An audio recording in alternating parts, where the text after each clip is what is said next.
dominant, dominante.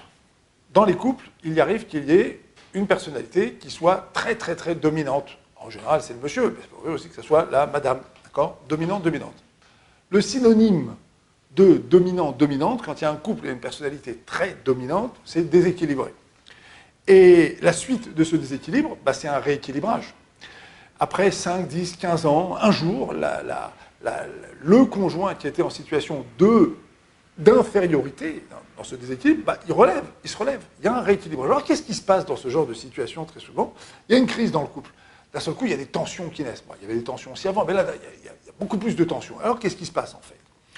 En fait, il se passe maintenant que la personne dominante va dire vous voyez, finalement, je suis insulté, je suis maltraité, elle me parle mal, etc. En fait, qu'est-ce qu'il dit finalement? Il est en train de devenir, je vous laisse le dire, 1, 2, 3, victime. Bravo, il est en train de devenir victime. Il passe sur le registre de la victimisation. Alors vous qui êtes autour, il joue les victimes, alors objectivement il est victime, il est dans la victimisation. Alors l'autre, qu'est-ce qui se passe? L'autre qui est en train de rééquilibrer, l'autre qui relève la tête, l'autre qui, d'un coup, s'exprime, dit ce qu'il a à dire, arrête de se taire, arrête de subir. Lui, qu'est-ce qu'il est devenu? Il est devenu non, pas bourreau, non, pas bourreau. Quittez le territoire et le langage du conflit. Arrêtez avec les conflits. Il n'est pas bourreau. Qu'est-ce qu'il est devenu? Je vais réfléchir encore une fois. 1, 2, 3. Allez, dites-le. Bon, je vais vous le dire. Vous avez votre langue au chat? Il est devenu désirant. Désirant, désirante. Avant, son désir, il ne pouvait pas l'exprimer. Il était peut-être complètement éteint. Maintenant, cette personne, elle désire. Elle montre son désir. Elle veut quelque chose. Elle s'exprime. Et vous voyez, c'est avec ce genre de regard qu'on peut complètement quitter le territoire du conflit. Vous voyez, c'est comme ça que finalement, on devient beaucoup plus aimant, on devient beaucoup plus patient, on devient beaucoup plus capable de comprendre qu'en fait, il y a un film ici. Vous voyez, très souvent, quand on regarde le comportement d'un individu, on l'enferme dans son comportement. Mais ce comportement, il appartient à une histoire. C'est un peu, si vous voulez, comme vous rentrez dans une salle de cinéma et vous regardez 5 minutes du film. Ça dure 2 heures. Qu'est-ce que vous allez dire sur le film? Alors vous allez me dire, mais c'est pas tout à fait exact, parce que les conjoints, eux, ils le vivent, le film. Non. Parce que dans les moments de conflit, on oublie totalement l'histoire de l'autre. Bon, on ne veut plus en tenir compte.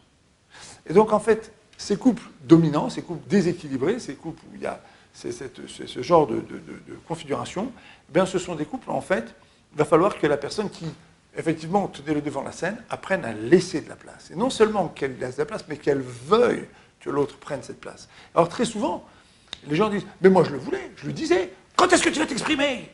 C'est la meilleure manière de faire complètement taire l'autre. D'accord? Parle! Oh, il ne va pas parler, c'est évident qu'il ne va pas parler. Pour qu'une personne parle et s'exprime, il faut qu'elle soit valorisée. Donc en fait, il y a tout un réapprentissage à faire ici, dans ces couples-là. Il y a un réapprentissage de valorisation, de donner sa place à l'autre, de permettre cette expression, de permettre maintenant l'émergence enfin d'un dialogue beaucoup plus équilibré, d'une communication plus équilibrée, d'un couple qui va être beaucoup plus équilibré. Alors évidemment, si c'est difficile, il faut venir consulter, c'est vrai, parce que c'est des périodes de crise. Moi, j'appelle ça des périodes de crise basse tension, parce que finalement, ces couples-là, ils vivent sur ce qu'on appelle un sheker. Sheker, c'est un mensonge. Or, la Gemara dans Shabbat, d'accord, elle nous dit sheker lokai, un mensonge, ça ne tient pas. Ça ne tient jamais un mensonge. Un jour ou l'autre, ça finit par tomber. Et quand ça finit par tomber, eh ben, ça doit finalement... le couple, il doit trouver un nouveau moyen de communiquer. D'accord? Donc jusqu'à présent, il vivait dans une espèce de mensonge, une espèce de dénégation, on ne disait pas trop les choses.